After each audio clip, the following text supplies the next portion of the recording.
Wakil Ketua DPRD Banten Budi Prajogo dari fraksi PKS menggelar reses masa persidangan kedua tahun sidang 2023-2024. Kegiatan reses tersebut diadakan di Jalan Benda Timur, 10A Blok S11 nomor 16, Pamulang 2, Kelurahan Benda Baru, Kecamatan Pamulang, Kota Tangerang Selatan pada Sabtu 27 Januari 2024 malam.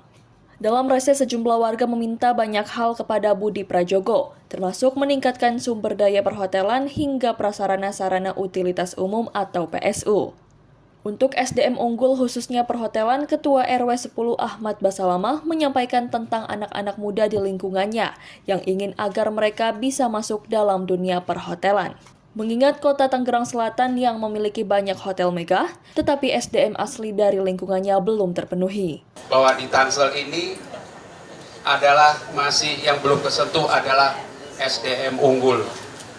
Di Tangsel masih kekurangan SDM unggul. Maka kami pesan kepada para dewan yang ada di Tangsel, khususnya dari fraksi PKS, untuk bisa membangkitkan SDM unggul ini menjadi tuan rumah di Tangsel. Kita punya hotel, 32 hotel, 80% SDM Tangsel belum terpenuhi, yang ada dari luar. Ini sangat prihatin karena SDM unggul adalah aset buat Tangsel ke depannya. Selain itu, seorang warga RT 02 Tri juga menagih janji soal pembangunan gorong-gorong di lingkungannya.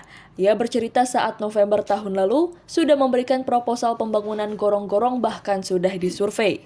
Jadi saya mohon Pak, semoga gorong-gorongnya sebelum pemilu. Dan juga saya ucapkan terima kasih, pengaspalan di RT 2 juga sudah.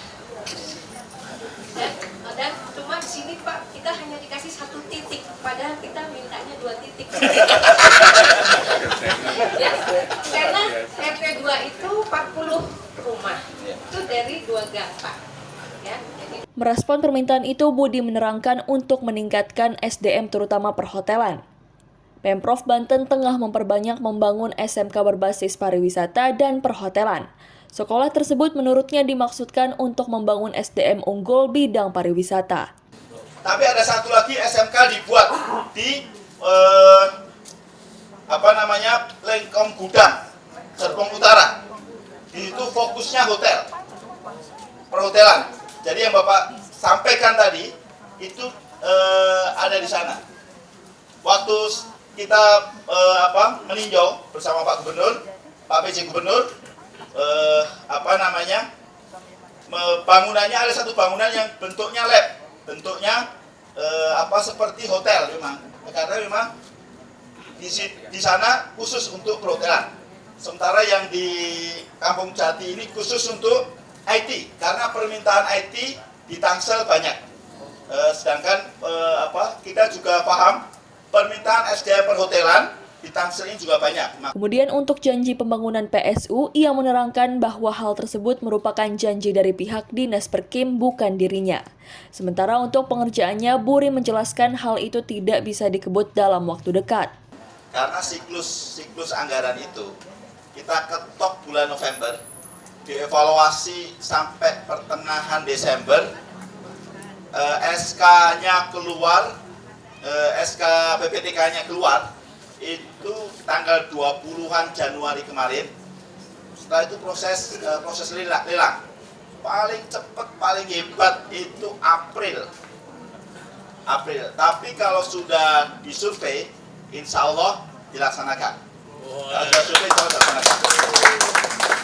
Yang survei kemarin dari Perkim, perintah dari dinas.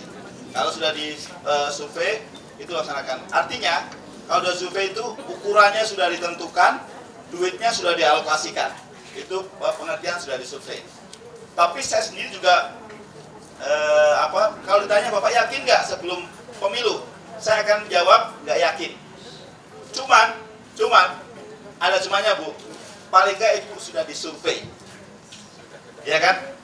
Sudah, ini bukan PHP ya Bu ya, bukan PHP ya Bu ya, tapi paling nggak sudah disurvei. Ada harapan. Masih terkait PSU, warga RW 11 Sartono mengeluhkan hal yang sama. Sartono ingin agar jalan sekitar lingkungannya diperbaiki. Ia juga mengeluhkan soal sistem zonasi yang digunakan untuk anak-anak bersekolah, lebih memasuki masa masuk sekolah. Ya kiranya bisa lah dilihat wilayah saya gitu Pak Budi.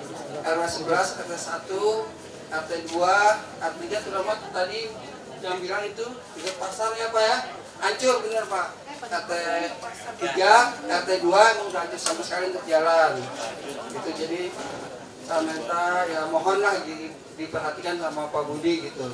Juga tambah apalagi ini sebentar lagi Pak masa-masa masuk ke sekolah Pak. Biasanya kita dari wilayah RT 1 RT 2 kalau masuk ke SMA 3 ada susah Pak. Ada susah masuknya gitu. Jadi mohon yang para Budi anak-anak kita bisa diterima gitu dengan di zona gitu Pak, bisa lebih gampang ya, tidak sulit. Merespon curhatan itu, Budi menjelaskan agar mengajukan proposal terlebih dahulu melalui RW. Ia memastikan akan mengawal pembenahan jalan di lingkungan Sartono.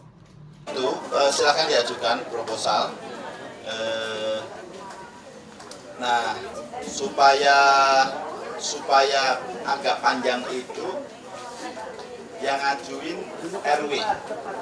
Tapi sudah ada kesepahaman. Terkait zonasi, Budi memaparkan jika kebijakan tersebut merupakan kebijakan pusat, sehingga dirinya tidak menyalahkan sekolah ataupun kepala sekolah yang bersangkutan. Sehingga masalah zonasi itu kenapa kita ribet? Karena banyak calo yang bertebaran. Saya tidak menyalahkan kepala sekolah, sama sekali tidak. Tapi itu faktanya, SMP dan SD.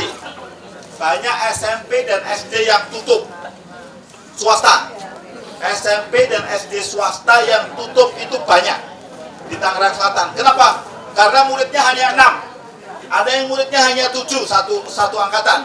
Ada yang muridnya cuma 12, SMP ini. Kenapa? Karena anak-anaknya sudah masuk negeri semuanya. Sebagai penutup, dalam reses pria yang punya jargon "ini Budi bukan janji" ini, membeberkan kinerjanya selama menjabat Wakil DPRD Banten. Dari 180 titik PSU yang ia bangun di Tangsel diantaranya jalan aspal, beton, drainase, gorong-gorong, serta tak ketinggalan balai warga.